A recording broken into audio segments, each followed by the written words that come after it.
మనసా ఒట్టు మాట్లాడొద్దు, పెదవి గడప దాటి నువ్వు బయటపడొద్దు.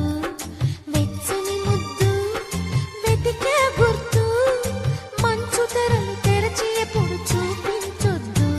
అతనింతగా ప్రేమ పంచినా, ఆ ప్రేమ ఏ వరాలిచ్చినా అవి పొందలేనని నీ మూగ బాధని కరిగించనివ్వవే కంచెల హద్దు.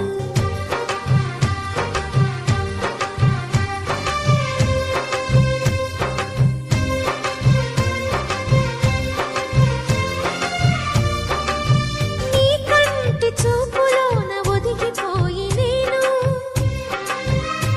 నూరేళ్ల తీపి స్వప్నంలా బతుకుతూనే ఉంటాను. పడమటింటి పడక మీద మల్లె పూలు వేసి ప్రతి సంధ్యలోన నీ కోసం ఎదురు చూస్తూ ఉంటాను. ఎలా చెప్పను, ఎలా చెప్పను